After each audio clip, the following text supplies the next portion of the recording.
Est-ce que tu es debout? Nous pouvons lire la parole de Dieu. Nous ouvrons Apocalypse chapitre 14. Nous allons lire quelques versets là. Et après, nous irons dans Marc chapitre 4. Nous lisons Apocalypse 14 du 14e verset jusqu'au 16e verset. Nous lisons au nom de Jésus-Christ. Je lis au nom de Jésus. Amen. Je regardais et voici, il y avait une nuée blanche. Sur la nuée était assis quelqu'un qui ressemblait à un fils d'homme, ayant sur sa tête une couronne d'or, et dans sa main une faucille tranchante. Et un autre ange sortit du temple, criant d'une voix forte à celui qui était assis sur la nuée: lance ta faucille et moissonne, car l'heure de moissonner est venue, car la moisson de la terre est mûre. Et celui qui était assis sur la nuée jeta sa faucille sur la terre, et la terre fut moissonnée. Marc chapitre 4. Marc chapitre 4. Retrouvons ce passage. La Bible nous dit ceci. Je lis du verset 26 au verset 29.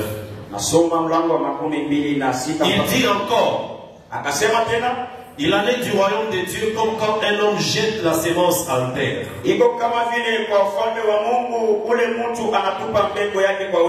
Qu'il dorme ou qu'il veille, nuit et jour, la semence germe et croît sans qu'il sache comment.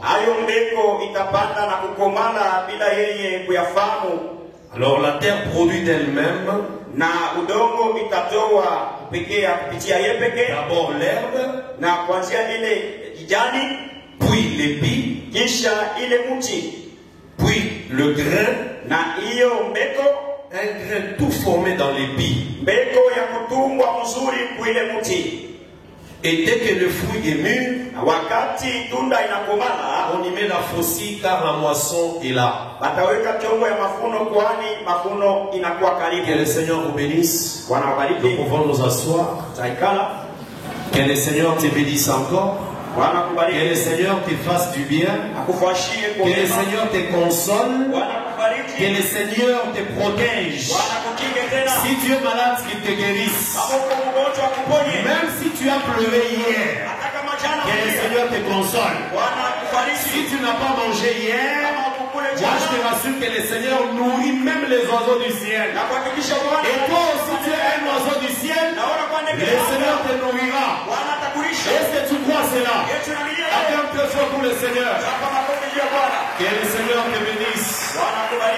Quand il fait très chaud, tu es mal à l'aise. Aujourd'hui, il y a un très bon climat. Aujourd'hui, le climat est très bien. Alors, manifeste aussi la joie envers Dieu. Amen. Est-ce que tu sais que Dieu t'aime? Est-ce que quelqu'un sait que Dieu l'aime? Et parce qu'il t'aime, il t'amène dans sa présence pour que tu l'écoutes, que tu lui dises des choses et que le Seigneur agisse en ta faveur. La manière dont tu seras connecté à la parole ce matin va aussi déterminer la manière dont le Seigneur agira dans ta vie. Un jour dans le temple à Silo, le sacrificateur Eli était là. Cette femme qui s'appelait Anne est arrivée. Elle est venue prier parce qu'elle avait un problème dans son cœur. Elle n'avait pas d'enfant. Sa il va la mortifier. Malgré tout ce que son mari lui donnait. Mais la manière dont Anne était connectée à Dieu. Même le sacrificateur, elle, il ne comprenait pas. La manière dont elle était donnée, elle s'était attachée à Dieu. La Bible dit qu'elle était là, en train de prier, exprimer à Dieu ce qu'elle sentait. Mais les paroles ne sortaient pas de sa bouche. Elle faisait que remuer ses lèvres. Lorsque le sacrificateur l'a regardé, le sacrificateur l'a confondu avec une femme ivre. Il lui a dit, fais passer ton vin. Et vous savez qu'est-ce que cette femme a dit? Je ne suis pas ivre. Je suis venu chercher Dieu et pleurer parce que j'ai de l'amertume dans mon cœur. Et c'est à cause de cette position, cette attitude de la femme, que Dieu a intervenu et lui a donné un fils. Quand tu viens devant le Seigneur, c'est la manière dont tu te donnes à Dieu. C'est de la manière dont tu te présentes devant le Seigneur. Et le Seigneur sait faire la lecture de cœur. Dieu sait lire les cœurs et les reins. C'est dans cela qu'un jour, la Bible dit que l'apôtre Paul était en train de prêcher. Mais quand il a regardé, il y avait un homme qui était là.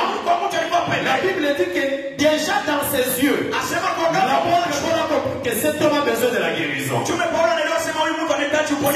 faire la lecture de ce que tu as comme problème dans ton cœur. Et si tu as un souci, sache que le Seigneur est capable de donner solution.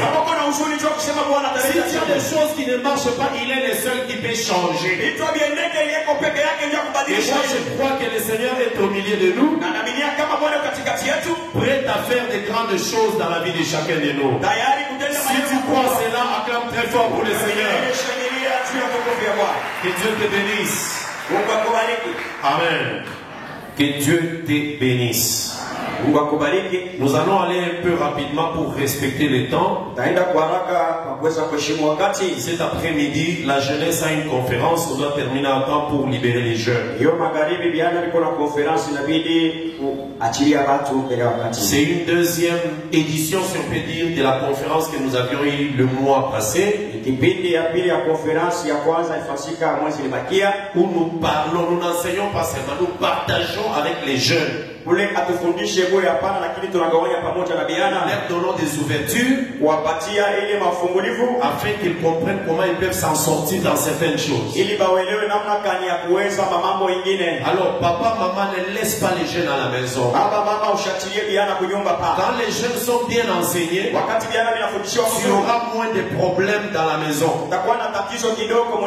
De la même manière que tu les envoies à l'école, envoie-les aussi apprendre des choses à l'église. Le Seigneur sera favorable pour vous. Amen. Amen. Que le Seigneur vous bénisse. Nous avions lu Apocalypse chapitre 14. Je vais introduire une pensée et nous continuerons plus tard par la grâce de Dieu. Nous avons eu 4 à 5 séances, on a beaucoup parlé sur l'œuvre de la croix. Et ici le Seigneur nous donne encore une autre pensée. Regardez ce que la Bible dit dans Apocalypse 14. C'est l'apôtre Jean qui reçoit une vision.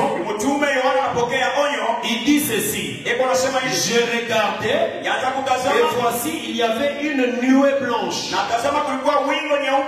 Et sur cette nuée il y avait quelqu'un assis. Cette personne ressemblait à un fils d'homme. Il avait sur sa tête une couronne d'or. Mais dans sa main il avait une faucille tranchante.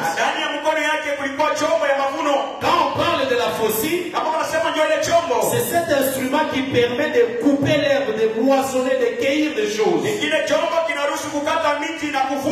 cultivateurs, après avoir planté, lorsque le temps de la moisson arrive, il vient avec un instrument qui va l'aider à cueillir les choses. itamsaidia afanye mafuno. Et la plupart des cas, c'est l'herbe. Na zaidi inakuwa ni majani. Les plantes, mais qui portent aussi des grains. Michi ile iko na matunda pembeni. Et la faucille permet de couper ces herbes-là. Na chombo ya mavuno na ruhusu kukata les épis. Na kukata ile miti. Et puis c'est michi. Miba. Miba. Miba, c'est épine. Épi, c'est pas du punch. Quand tu as le maïs, c'est qu'on tient là où le maïs se pose. C'est pas ça.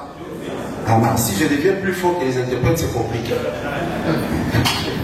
Amen. Maintenant, prononce, peut-être moi j'ai mal prononcé. On appelle ça comment?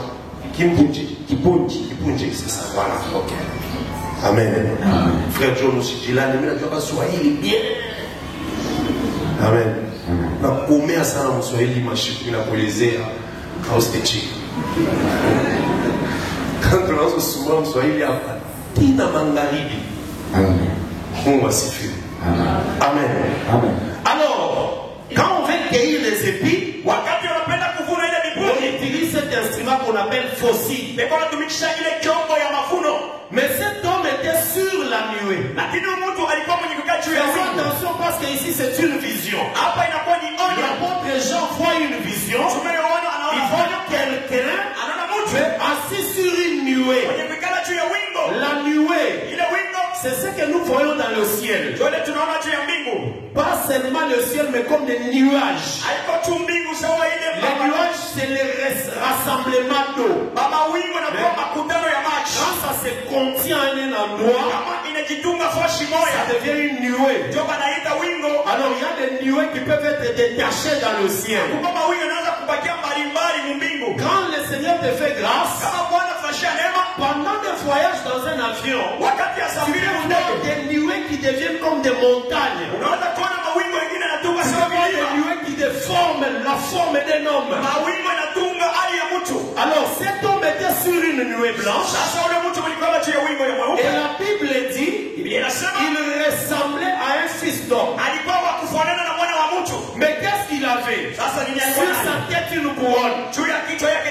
Et dans la main, la faucille. Il faut bien comprendre les prophètes. Il faut bien comprendre la pensée de Dieu. Parce que chaque élément qui se trouve dans cette vision va nous donner l'explication du mouvement qu'il y a dans la vision. Même quand tu reçois un songe, fais attention aux éléments que tu vois dans les songes.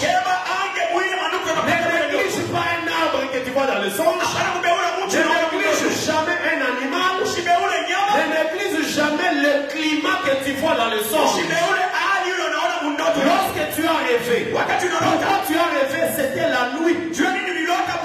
Pourquoi ce que tu as rêvé dans ton songe, c'était la journée?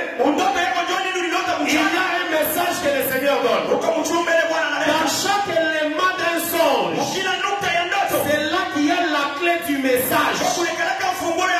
Et si tu manques la clé, l'interprétation sera un problème. Et là, je parle même des songes que nous avons chaque jour. Et ici, lorsque Jean voit la vision, il voit un homme, quelqu'un mais assis sur la nuée. Pendant qu'il arrivait, il a observé la tête de cette personne. Sur la tête, il y avait une couronne.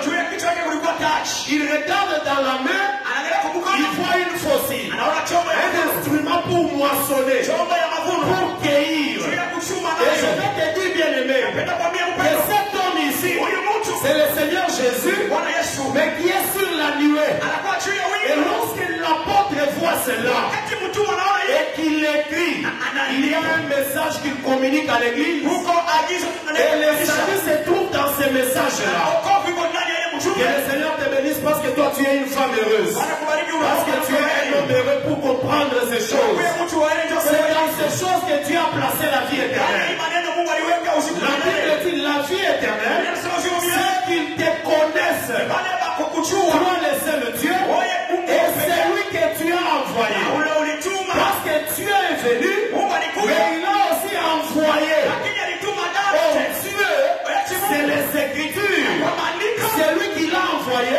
C'est l'explication des Écritures. Dès qu'on connaît Dieu et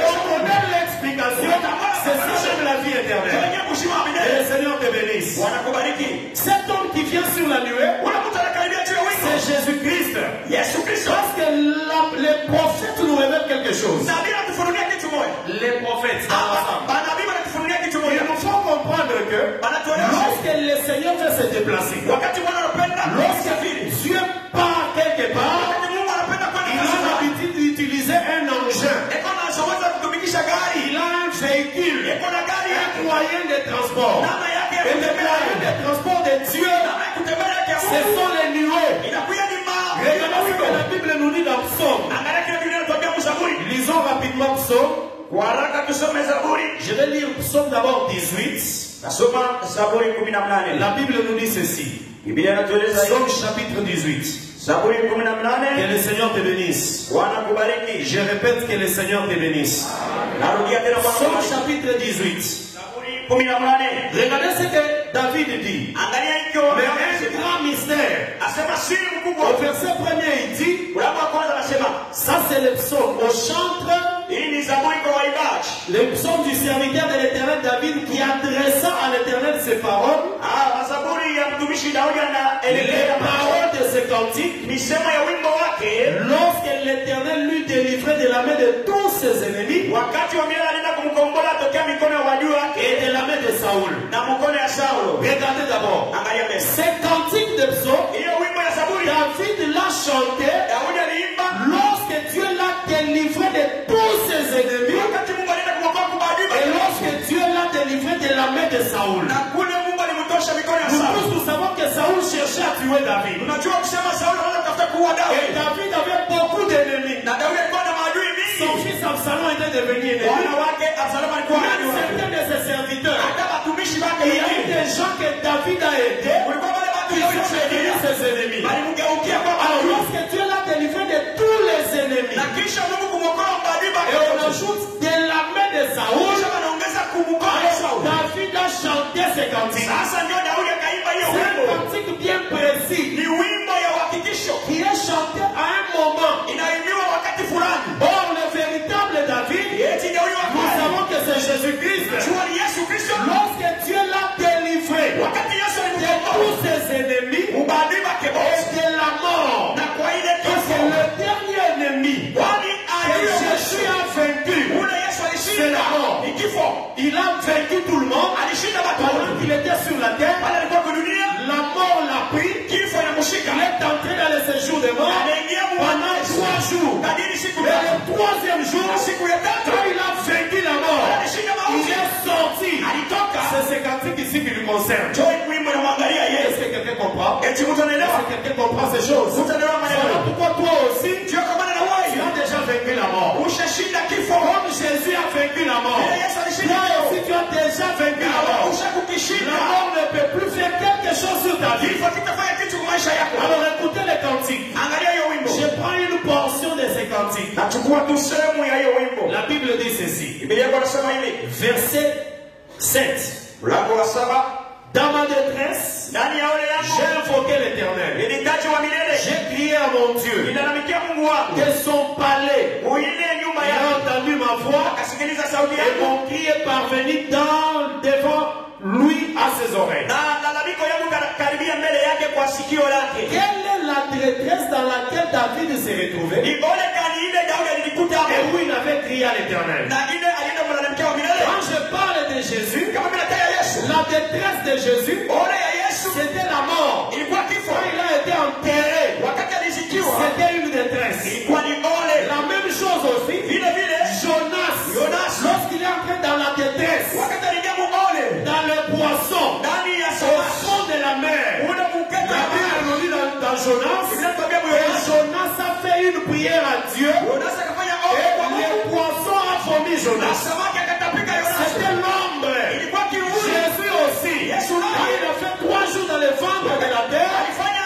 il avait prié son Dieu, alilia et Mungu wake. la terre l'a vomi. Na udongo C'est ce que David dit ici. Wewe Daudi wanasema hapa. Un enfant de Dieu, Mtoto wa tu Mungu dois savoir, inabidi kujua quelle que soit la détresse dans laquelle tu es, ingawa ole mule la unapasha. solution pour sortir, Jibu ndio kutoka. c'est la prière. Ni maombi. Amen.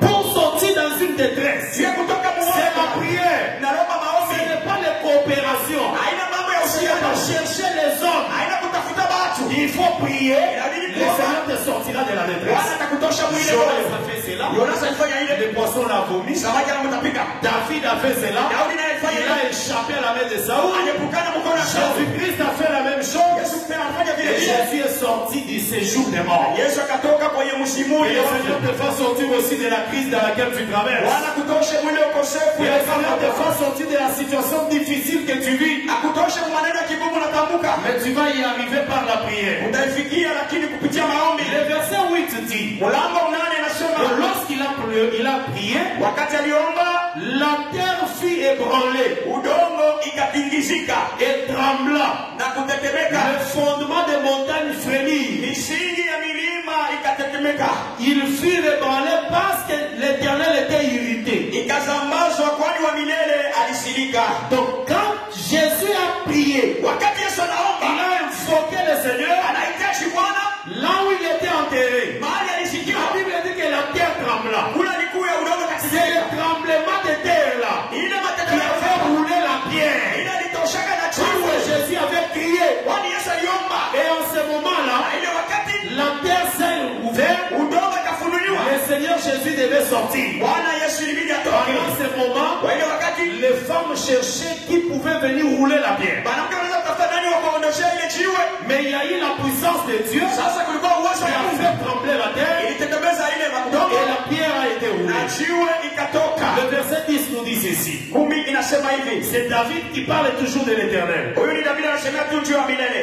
L'Éternel abaissa les cieux. Wa milele akashusha mambingu. Il descendit. Akashuka. Il avait une nuée épaisse sous ses pieds. Kulikuwa ile wingo mkubwa chini ya miguu yake. Vous voyez, lorsque Dieu venait, Unajua wakati lorsque l'Éternel est venu faire sortir Jésus du sépulcre, wakati wa milele alishuka ndio kutosha Yesu la makaburi. Bible dit qu'il abaissa les cieux. Biblia inasema alishusha Il est venu mambingu. Anakuya. et sous ses pieds, Sasa chini ya miguu il y yake avait une nuée. kulikuwa Il mawingu. s'est déplacé avec la nuée. Kusema anaweza kutembea na mawingu. Tu dois être rassuré Inabidi que uhakikishiwe. dans le combat que tu as, Asema le Mungu Seigneur se déplace avec les nuées pour venir faire une intervention vers toi. C'est ça la nature de Dieu. Les moyens de déplacement de Dieu, ce sont des nuées. Attention, ce ne sont pas les nuées physiques que tu vois dans le ciel. Amen. Amen. Ce ne sont pas ces nuées-là. Regardez, il dit ceci. Il abaissa les cieux, il descendit, il avait une nuée sous ses pieds. Maintenant, il explique cette nuée. Verset 11. Il était sur un chérubin. Donc l'Éternel, ses pieds étaient sur la nuée. Donc la nuée était sous ses pieds. Mais il était monté sur un chérubin. Et il volait. Il planait. Planer, c'est se déplacer dans les airs. Il planait sur les ailes du vent. Donc le Seigneur, lorsqu'il se déplace, il se déplace sur les nuées. David appelle ces nuées-là les vents. Il appelle ces nuées-là les chérubins. Voilà pourquoi dans Ézéchiel, lorsque le peuple d'Israël avait péché, le Seigneur s'est décidé de sortir du temple. Parce que là où il y a le péché, l'Éternel n'y demeure pas. Il sort toujours. Lorsqu'Israël a fait entrer le péché, Dieu s'est décidé de sortir du temple. C'est le même temple qui était construit, là où l'Éternel était venu habiter. À cause du péché, l'Éternel devait sortir. Et la Bible nous dit, dans Ézéchiel chapitre 10, les chérubins sont venus, ils se sont placés, ils ont déployé les ailes, ils ont attendu que Dieu vienne monter sur les ailes. Et lorsqu'il est monté, ils sont partis avec l'Éternel. Et le temple est resté vide. Lorsque l'Église abandonne la vraie parole, l'Éternel se déplacera toujours. Il partira et le temple restera Ikabod. L'Église restera vide. le Seigneur qui est la vie. Ni Bwana wa milele jana kwa uzima. Amen. Amen. Amen. Amen. Ici aussi, Hapa napo il dit qu'il est monté sur les chérubins asema napanda et juu il ya est makerubi. sur les ailes du vent. Anaanza kuruka juu ya mabao ule mupepo Je t'apprends na kufundisha. que les vents Usema pepo ont des ailes. inakaraka na mabawa. Amen.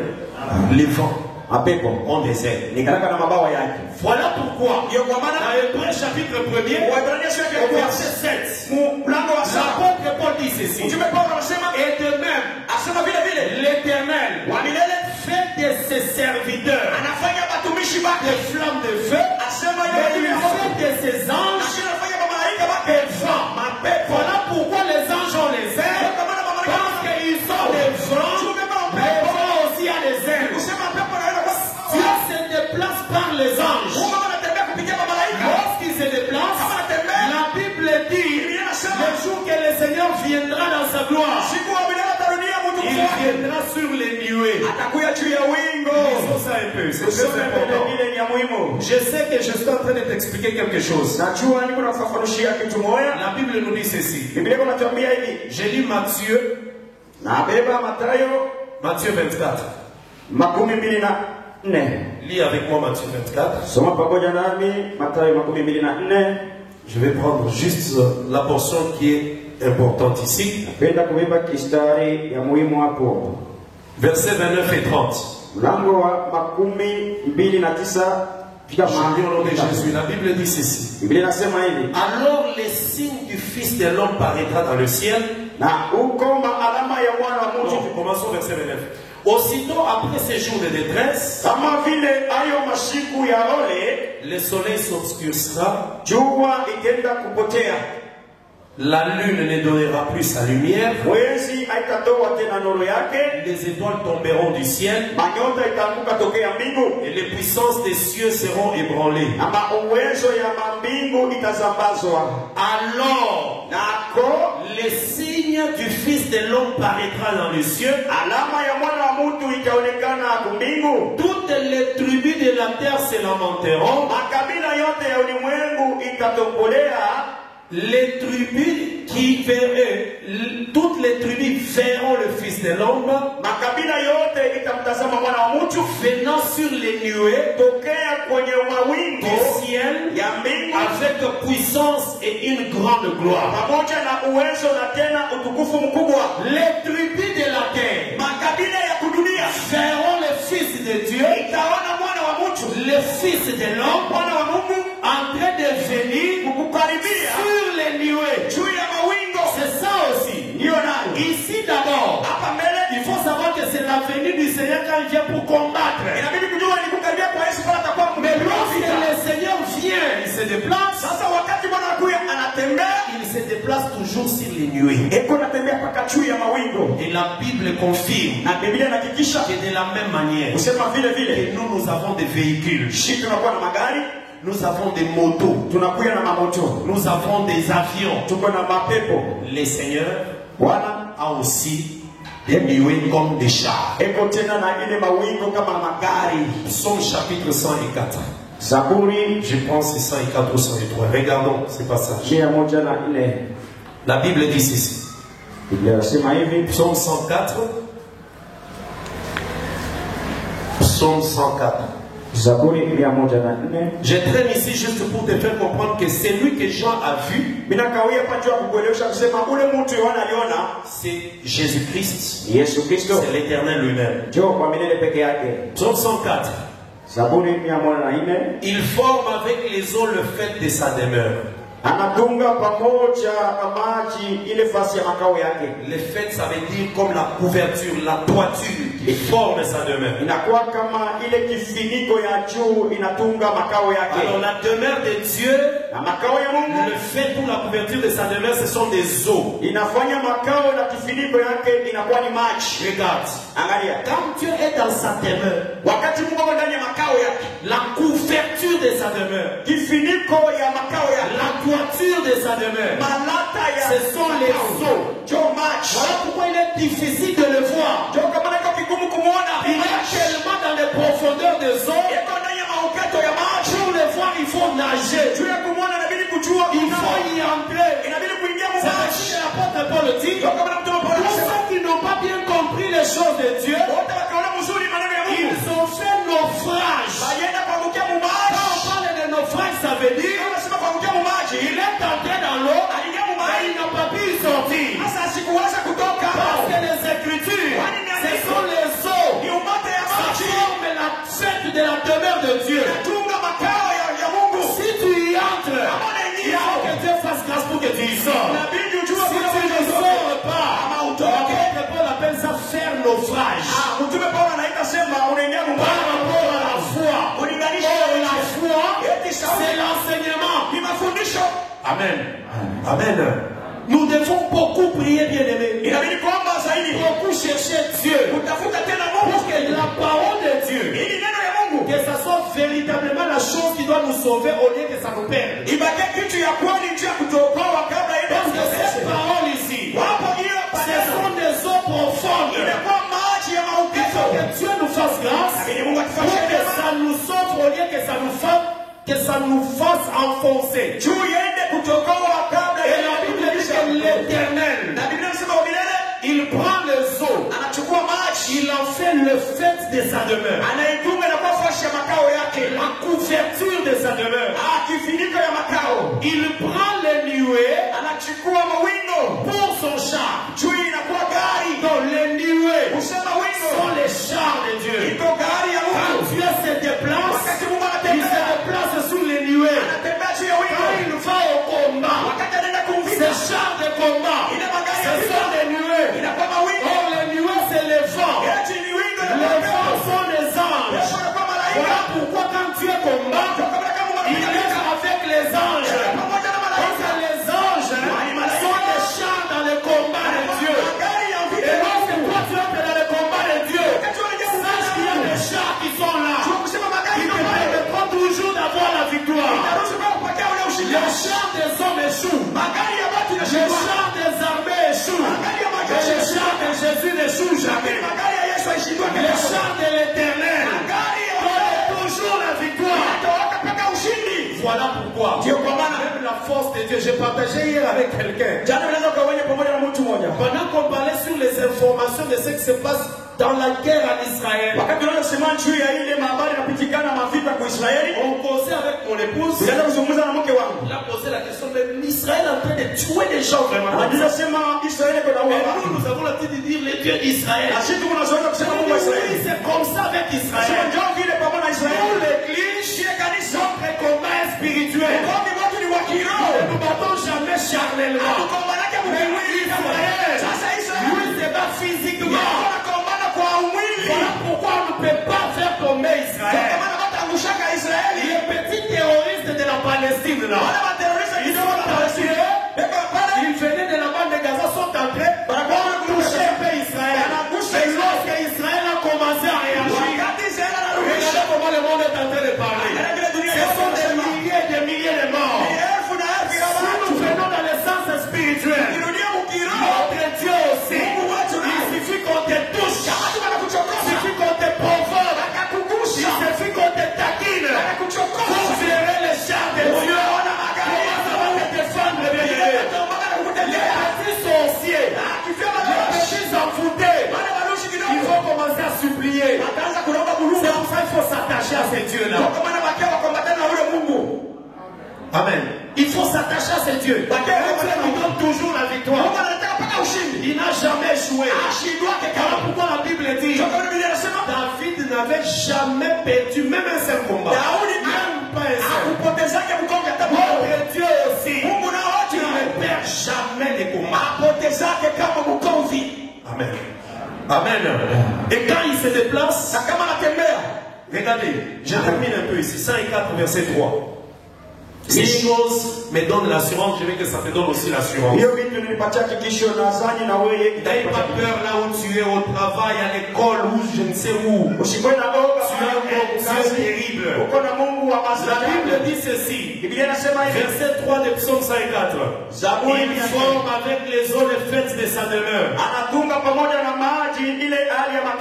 Il prend les nuées pour son char et il s'avance sur les ailes du vent. Gloire au Seigneur. kwenye mabawa ya pepo. Je veux que le Seigneur aussi Napenda Bwana s'avance dans ton problème sur les vents. aingililie kwa mambo yako. Qu'il s'avance vers ton problème. Akaribie kwa mambo Qu'il yako. s'avance vers ta maladie. Akaribie kwa magonjwa Qu'il yako. se déplace et qu'il plane, qu'il vienne faire la situation qui est en train de traverser là. Atembea kwa ingililie kwa mambo Et yako. lorsqu'il arrivera, il fera des grandes choses pour toi. Na kisha kuingia atakutendea mambo makubwa. Rentrons un peu dans Apocalypse 14. Turudie kufunua sura ya 4. Donc tu es convaincu Baada que unakijishiwa celui que Jean a vu, ule mtu Yohana aliona c'est le Seigneur Jésus. ni Bwana Yesu. La Bible dit qu'il ceci dans Apocalypse 14. Ufunuo sura 14 Verset 14. J'ai regardé, voici, il y avait une nuée blanche. ilianza tazama kulikuya wingo mweupe. Sur la nuée était assis quelqu'un Juu ya wingo mtu mmoja alipokala qui juu ressemblait à un fils na d'homme. mwenye kufananishwa na mwana wa mtu. L'homme. Mwana Non, l'homme. mtu C'est Dieu lui-même. ni Mungu peke yake. C'est ça le véritable homme. Jo mtu wa kweli. Quand on nous appelle homme, Hata shio wanataka basi. c'est parce que nous avons été faits à l'image de Dieu. Juu tulienda kuumbiwa kwa picha ya Mungu. L'Éternel est le véritable homme et nous sommes à son image. Wa milele anakuwa mtu wa kweli na shii tunakuwa mfano Et ya le fils de l'homme na mwana wa mtu qui est assis sur la nuée blanche, mwenye kukala juu ya wingo mweupe. c'est Jésus-Christ. Yesu Kristo. Que le Seigneur te bénisse. Bwana kubariki. Il avait sur sa tête une couronne d'or. Alikuwa juu ya kichwa yake taji ya dhahabu. Je vais t'expliquer quand est-ce que ça accomplira ces choses. Napenda kufafanushia wakati gani maneno hiyo itatimilika. Mais comprends, suis-moi. Mbele elewa na unifuate. Un homme ne porte pas de couronne s'il n'a pas combattu. Mtu hawezi kuvaa taji kama shiaingia kumvita. Bien aimé. Pendwa. Il ne faut pas haïr les combats. Hapana kuchukia mavita. Il faut aimer les combats. Pendaka hapo mabukomvi. Dis un peu amen. Ichika fina. Mais les combats, Inabidi il faut tupenda. affronter les situations difficiles. Wanze kupenda. Ce n'est qu'après un combat que tu peux avoir une couronne. Nikisha kule bukomvi. Si tu n'as pas combattu, il n'y a pas de couronne, il n'y a pas de gloire. Si on te glorifie sans avoir combattu, sache que les hommes t'ont piégé. Les gens t'ont piégé. Si les gens commencent à te donner la gloire, pendant que tu n'as pas combattu, c'est un piège. Lorsque tu tomberas très mal. Ce sont les mêmes personnes qui vont hurler sur toi. Amen. Amen. C'est ainsi qu'ici, Jésus qui vient sur la nuée, la Bible dit qu'il a une couronne. Je regarde ce que l'apôtre Paul nous dit. Je vais lire rapidement 1 Corinthiens 9. Regardez, 1 Corinthiens chapitre 9. Oui, je vais trouver ça. 1 Corinthiens chapitre 9. Il n'y a pas de victoire si tu n'as pas combattu. Pas de gloire sans combat. Devant les combats, ne pleure pas. Bats-toi.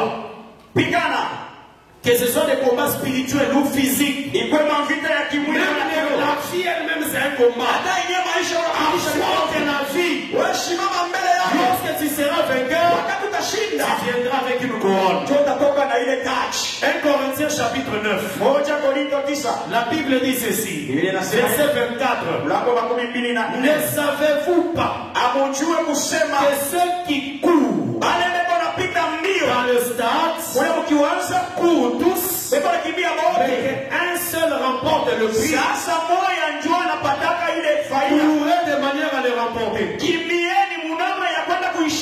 Tous ceux qui courent dans le stade, ils sont nombreux, mais un seul remporte le prix.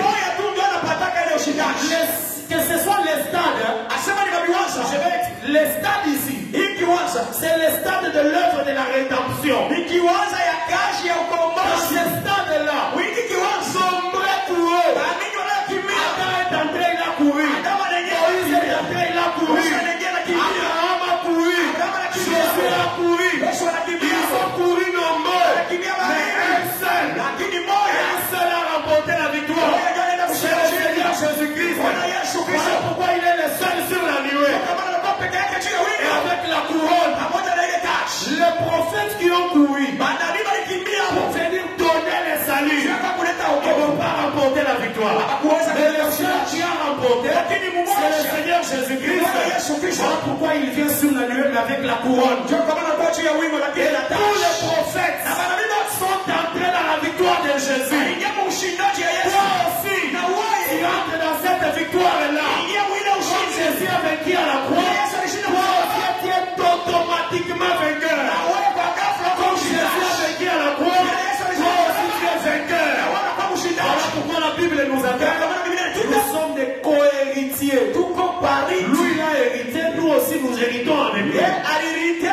shi tunariti pembeni yake. Et il ajoute en disant, Anaongeza kusema tous ceux qui combattent, wote wanapiga vita. ils s'imposent des espèces d'abstinence. Wanajipangia kwa ile kujikinga wala kujiepusha. Ils le font pour obtenir une couronne corruptible. Wanaifanya njia kupokea taji asipokukatiwa midomo. Mais nous, Lasa sisi faisons-le tuyafanye pour obtenir une couronne incorruptible. kwa kuweza kushika ile taji ya bila kukatiwa midomo. 2 Timothée, regardez 2 Timothée. Bili Ne Timotheo. te fatigue pas, lisons les Écritures. Hapana kuchoka tusome maandiko. Je parle en même temps, je t'exhorte, en même temps, je te fortifie. Niko na kusukutisha na kukutilia tena hodari. 2 Timothée, Bili Timotheo chapitre 2. sura ya pili. Les Écritures disent ceci. Maandiko yanatueleza hivi. Je commence au verset 3. Naanza usome mlango wa 3. 2 Timothée 2, verset 3. Bili Timotheo 2:3. Souffre avec moi Teseka pamoja nami comme un bon soldat de Jésus-Christ. kama vile ule askari mwema wa Yesu Kristo. Il n'y a pas de soldat qui s'embarrasse dans les affaires de la vie Akuikalake askari banaingia mu mambo ya maisha s'il veut plaire à celui qui l'a enrôlé. kama anapenda kufurahisha kwa ule alimtuma. Verset 5. 5. Et l'athlète Na ule mpika vita ne peut pas être couronné hawezi kufikiwa taji s'il n'a pas combattu suivant leurs règles. kama yeye bado kugombana kufuatana na maagizo. Dire amen. L'athlète ule Ne anakimbia peut pas être couronné hawezi kupokea taji s'il n'a pas combattu. C'est ça, non? kama asikupige vita. C'est ça? Ndio vile. Amen. Je répète. Narudia. L'athlète Ule anapika ne peut mbio pas être couronné au kufikiwa taji s'il n'a pas combattu. kama yeye bado kupika vita. C'est ce que Paul a dit, non? Ndio vile Paulo anasema. Pardon? C'est pas ça. Haina vile. Relis ton verset. L'athlète Ule wa ne kupiga peut mbio pas être couronné hawezi kupokea s'il taji n'a pas combattu. kama asikupika vita. C'est ça? Ndio vile. Pardon? C'est quoi alors la réponse? Sasa jibu ni nini? Ah! S'il n'a pas combattu selon les règles. Kama kupika vita kufuatana na maagizo, Combattre c'est bien, kugombana ni mzuri. mais combattre selon les règles. Sasa ni kugombana na maagizo. Dans les sports, Toka mana muine dans michezo. l'athlétisme, Muine mambo ya mbio. quand tu sors des règles, Kama unatoka nje ya maagizo. on n'a pas dit que tu n'as pas combattu, tu as combattu. Abakusema Mais pas kugombana selon les règles. lakini ukufuate maagizo. Quand tu es dans la boxe, Kama uko muine et toi dans la boxe, kama uko muine toi tu veux faire rentrer le karaté. unataka kupigana mikuru. L'arbitre t'arrête. Arbitre anakusimamisha. Si on t'arrête plusieurs fois, Kama mara on mkebesha peut te tena. sortir. Anakutosha mkiwasi. Toi tu es dans le foot, Wako mkabumbu. mais tu veux jouer au karaté. Wanapenda kupigana mikuru. On te fait sortir. Atakutosha mkiwasi. C'est quel carton rouge. Na ile karton ya nyekundu. Parce que tu combats. Tuko unapiga Tu vita. combats pas selon les Lakini règles. uheshimie Dans maana. les choses de Dieu aussi c'est la même Na chose. mambo ya Mungu ndio vile. Prier c'est bien. Kuomba ni mzuri. Prêcher c'est bien. Kuhubiri ni mzuri. Évangéliser c'est bien. Kupekua ni mzuri. Prophétiser c'est meilleur. Kuhubiri ni mzuri. Avoir des visions excellentes. Kuya na maono ni mzuri. Lakini Les règles. maagizo. Les règles. Naona. La Bible appelle ça la doctrine. Biblia La kimafundisho. doctrine. C'est ça les règles. Ndio yenye maagizo. Romains 6:17 dit. Waroma 6:17. Pour avoir obéi à la règle de doctrine. Juu ya kuweza kutii Règle de doctrine. maagizo ya mafundisho. Amen. Amen. Si Jésus a été couronné, Kama Yesu alifikiwa c'est parce taji. qu'il a respecté ce qu'on lui avait dit par les prophètes. Juu alienda kuheshimia ile walimpangia kwa manabii. Il a dit lui-même, Alisema yeye peke. j'ai fait ce qui m'a été prescrit par mon Père. Na tena ile yote ilienda kunyandikiwa kupitia mababu Il yangu. n'est pas né ni à gauche ni à droite. Asikwende kushoto wala kuume. Comme il a réussi, Vile alifika le mkuu. jour où il vient, Siku anakaribia. il vient sur une nuée Watu ya wingo couronné. mwenye kufika Quand taji. vous voyez cet homme venir avec la couronne, Kama unaona mtu anakaribia na taji. il l'avait déjà vaincu. Ni kusema alikuwa shashindaka zamani. Toi aussi, Na wewe. dans les choses de Dieu, Mambo ya bien aimé dans le Seigneur, napenda katika Bwana. sois bats-toi pour être couronné. Ujipigane njoo kafike taji. Bats-toi pour être couronné. Fanya nguvu njoo kafike Les gens taji. chantent. Watu wanaimba. Je serai couronné après ce combat. Oui, Ili na kufikiwa kisha hiyo mkombi ndio. c'est quel combat? Ni mkombi C'est kanisa. le combat de la foi. Ni mkombi wa Oh, imani. la foi, c'est l'enseignement. Yote imani ni mafundisho.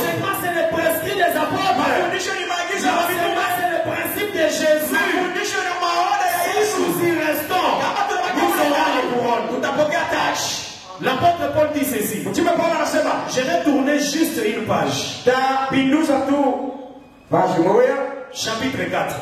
Toujours là-bas, chapitre 4. sura ya 4. 2 Timothée 4.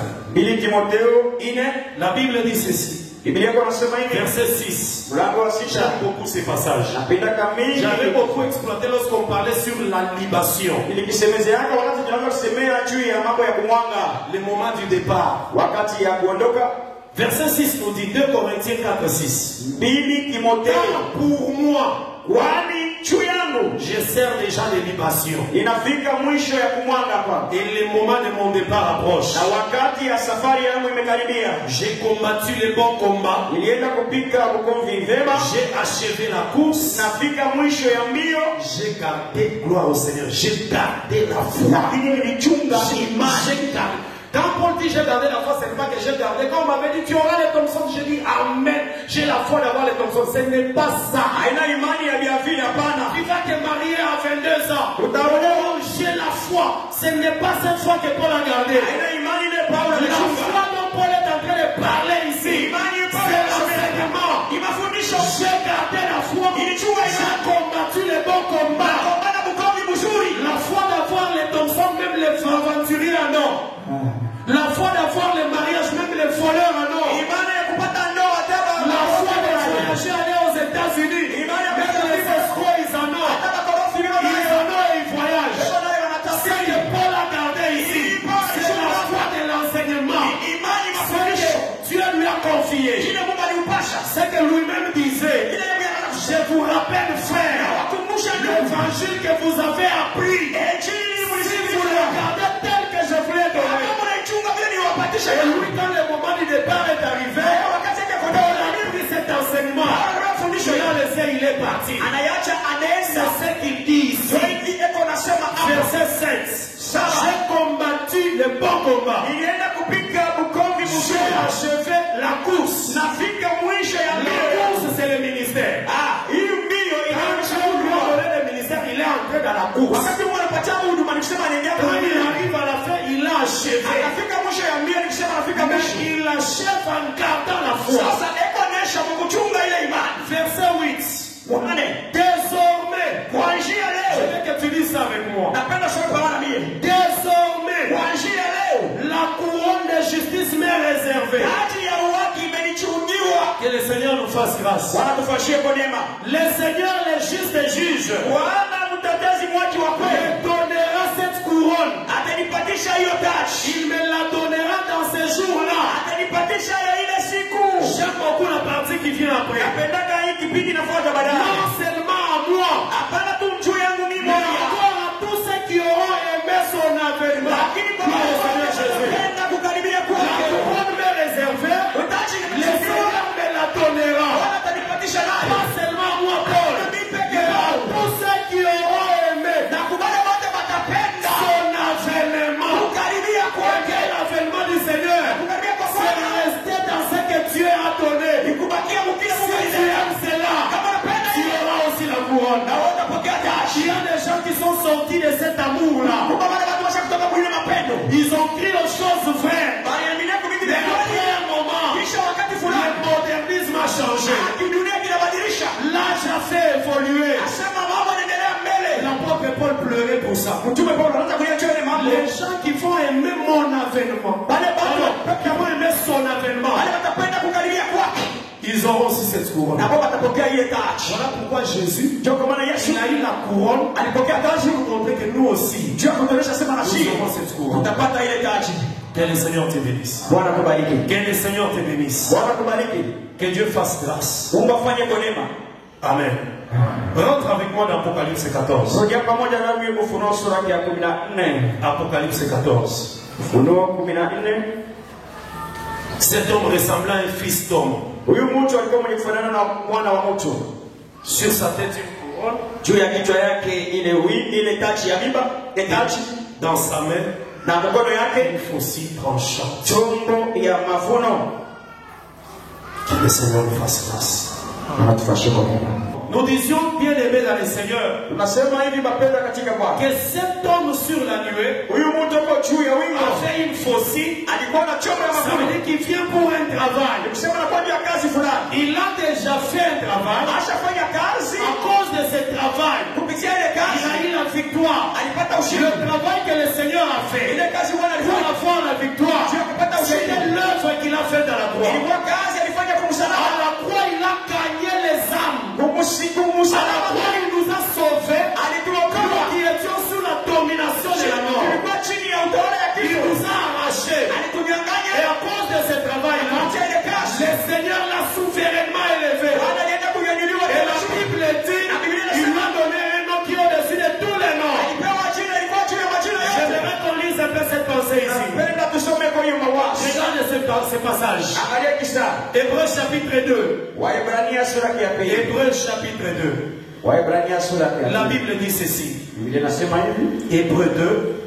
Waebrania 2. Je vais lire rapidement à partir du verset 5. Waraka nachukua mlango wa 5. Hébreux 2, verset 5. Waebrania 2:5. En effet, Kwa hivi ce n'est pas à des anges que Dieu a soumis le monde à venir dont nous parlons. haiko kwa malaika Mungu alienda kuweka chini ya ulinzi ya hiyo tunasemea. Dans le monde à venir dont nous parlons, Dunia ya kesho tunasemea. cette ville céleste, Asema ile muji ya mbingu. Dieu nous a soumis à nous, Mungu alitupatia ile nous a shida. donné à nous. Alitupatisha shie. Or, le verset 6, or, Japo quelqu'un a rendu quelque part ce témoignage. mtu alienda kutoa fasi moja hiyo ushuhuda.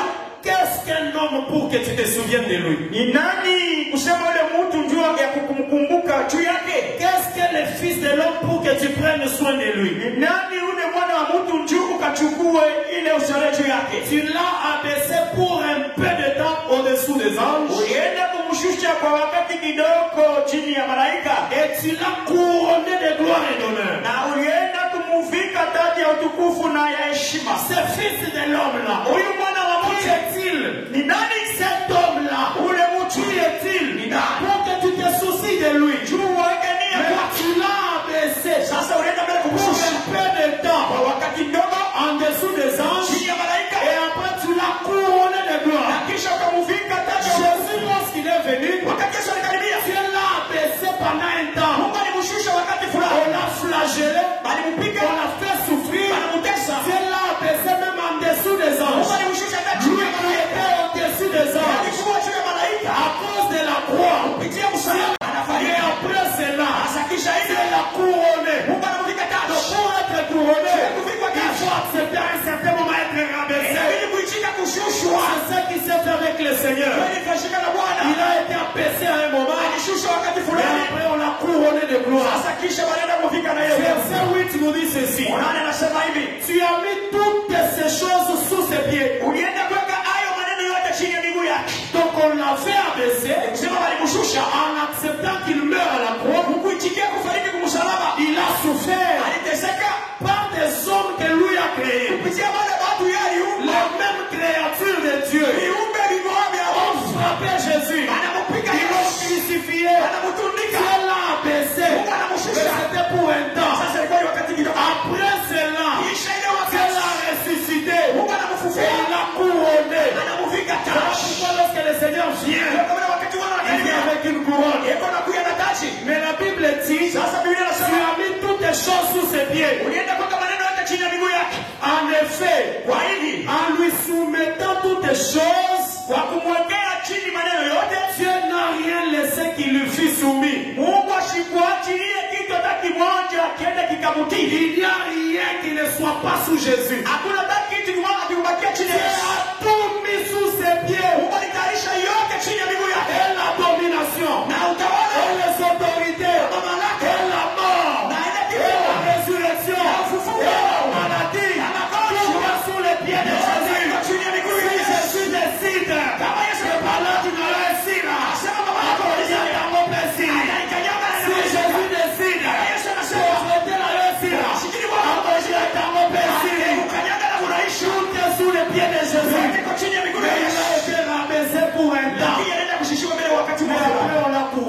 kisha njoo Nous anavika aussi, na shie nous avons cette couronne-là. tuko na ile taji, J'ai cette couronne. niko na ile taji, Toi aussi, tu as cette na uko couronne. na ile taji.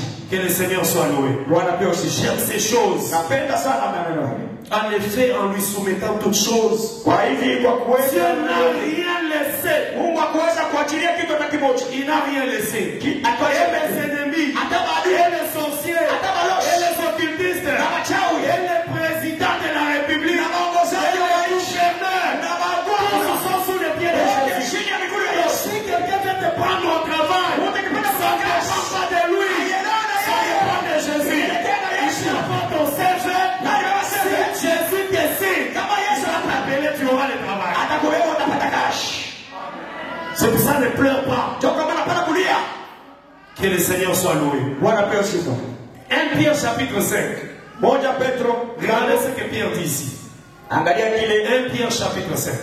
Moja Petro sura ya 5. Je vais lire un passage. Tasoma kistari moja kule. Regardez. Angalia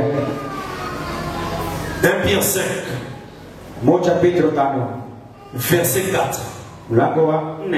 Et lorsque le souverain pasteur paraîtra, Na wakati mkuhani mchungaji atenda kuonekana, vous obtiendrez la couronne incorruptible de la gloire. mutenda kushika Lorsque le souverain pasteur paraîtra, wakati mkuhani mkuu mchungaji atenda vous kuonekana, obtiendrez la couronne de la gloire. mutenda kushika taji ya utukufu. Toi aussi. Na wewe Maintenant regarde. sasa angalia Jésus Yesu qui apparaît sur la nuée, ule anaonekana juu ya wingo, bien couronné, anaziweka taji, il a la faucille à la main. iko na chombo ya mavuno. Ça c'est merveilleux. Hii ni ya mastajabu. Il a déjà terminé le travail de l'œuvre de la croix. Washamalizaka kazi ya Il msalaba, a gagné l'église. aliuina avuta Maintenant, il vient avec la faucille. Pourquoi? hapa anakaribia na chombo juu ya nini? Pourquoi? Juu ya nini? Pourquoi il vient avec ça? Juu ya nini anaikuwa na ile chombo? La Bible nous fait voir quelque chose. Biblia inatuonyesha kitu Là où moja. nous avions lu, Kule tulisoma. regarde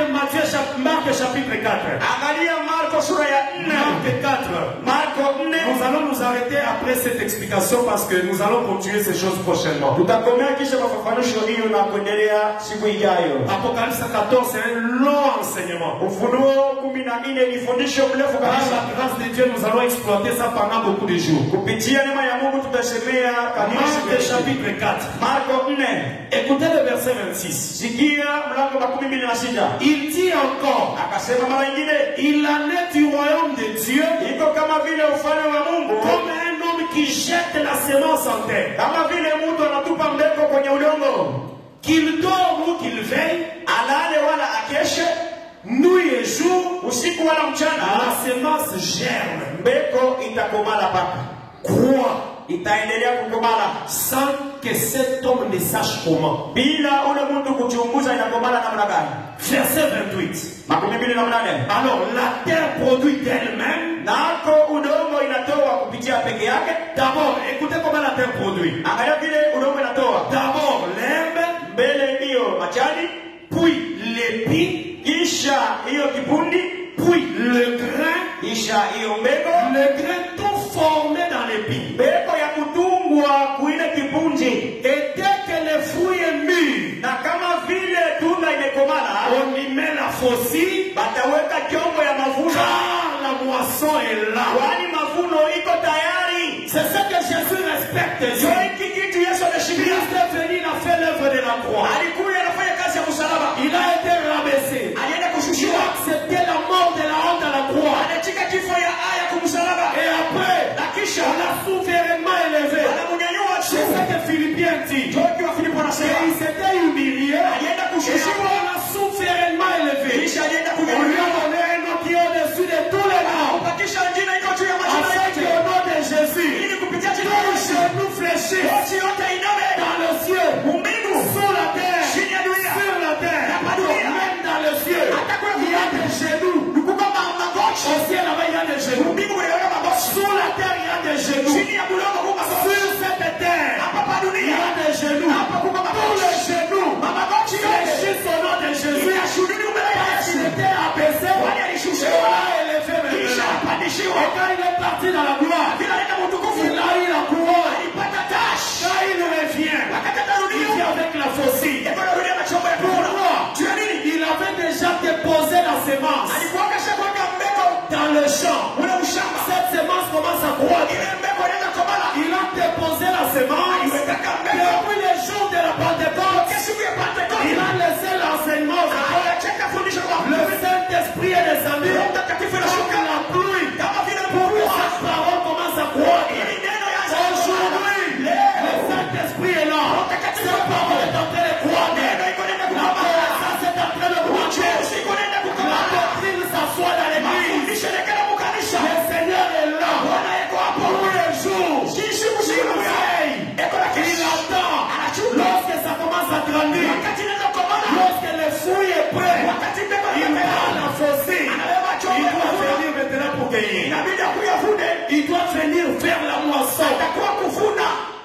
dans le Seigneur. Wapendwa katika Bwana. Le retour de Christ est proche. Kurudia kwa Kristo kuko karibu. Les 42 ans, 45 ans que nous avons, que ça ne nous distrait pas. Hii 42 za 45 tuko nayo Je isitulengamishwe. suis sur la terre depuis 45 ans. Niko kumeza nasema 45 ans. 28 ans. Niko na 28 ans. Devant Dieu. Mbele ya Tu Mungu. n'as même pas encore un jour. Haujaonyesha tashi La moja. Bible nous dit dans Psaume. Biblia inataka mzaburi. Asema miaka Comme un jour. iko kama siku moja. Donc pour le retour de Christ, Tena kurudia kwa Yesu. ce n'est pas à moi de dire que ça traîne. Haina mimi ndio kusema Le inataka. Seigneur vient bientôt. Bwana yuko anarudia sasa hivi. Il viendra avec une faucille. Lakini atarudia na chua la Lâcher. juu ya kuvuna Faire la moisson. kuchuma. Cette moisson, Ile mavuno il vient cueillir l'église qu'il a laissée. atakuwa kuchuma kanisa aliachana. Il viendra moissonner l'église. Atakuwa kuvuna kanisa. Pas n'importe quelle église. Haina kanisa Mais kokote. l'église que lui a laissée. Kanisa kale yeye aliachana. Pas l'église que les hommes ont plantée. Haina kanisa kale watu Pas waliacha. l'église que les hommes veulent former. Haina kanisa kale watu Il vient waliacha. récupérer l'église que lui a laissée. Atakuwa kubeba kanisa kale yeye aliacha. La moisson qu'il avait déposée. Mavuno ile Et alipandaka. la Bible dit, Biblia inasema cet homme-là kuna mtu dépose la moisson, anaweka mbeko. nuit et jour, Usiku na la mchana. moisson est en train de croître. Asema mbeko inaenda komana. Cette semence-là, Ile mbeko ça produit d'abord l'herbe, inatoa mbele machani. après Kisha l'épi, inatoa kipunji. après Kisha les fruits formés dans l'épi. mbeko ya kuambatisha na kuile kipunji. Lorsque Marc dit ces choses, Wakati Marko anasema il ne hivyo. fait pas des aventures. Hakukuwa mambo ya michezo. L'herbe, Mbegu c'est ce qui semble être léger. lijani lile linaonekana ya wepesi. C'est comme ça quand tu reçois la parole. Toka Marko Au anapokea. début, tu peux encore être un peu superficiel. Unaweza kuwa yuluyulu. Quand la semence entre en toi, Sasa kama mbegu inaingia ce ndani que tu produis, c'est l'herbe. kile utatoa ni Mais manajani Dieu mbele. ne te voit pas au niveau de l'herbe. Mungu ashikane kwa kipimo ya Après l'herbe, kisha hatua ya tu dois yai. monter Inabidi au upande. niveau de l'épi. Hatua ya C'est ce qui est dur. kipunji ni kitu cha Il faut nguvu. grandir dans les choses de Inabidi Dieu. kukamana mu mambo ya Il faut Mungu. rester dans les choses terre à terre. Kama unakia pala chini chini. Même ta vie spirituelle. Hata maisha yako ya Tu kiroho. ne peux pas rester dans les mêmes choses aussi longtemps que tu continues à écouter la parole. Usibakie pa vitu vimoja Tu dois grandir. Tu dois grandir. Inabidi Tu ukamane. dois quitter l'étape de l'herbe. Toka mu hatua ya Arriver à yai. l'étape de l'épi. Ufike mu hatua ya kipunji. Parce que l'épi, Kwani kipunji c'est un homme fait. ni mtu wa Un homme kujua. assis. Mtu Il ne mkamilifu. peut pas bouger Ule hawatatingisa. par n'importe quelle situation. Kupitia pepo fulani hapa. Après l'épi, Kisha kipunji. c'est après l'épi que les grains Tunaona sasa mbegu entrent dans l'épi. inaingia na matana kwa kipunji. Les grains n'entrent pas dans les herbes. Mbegu haitaingia kuile liani. Lis bien Marc. Soma mzuri. Les grains Ile mbegu ne sont pas dans l'herbe. Ils se trouvent dans l'épi.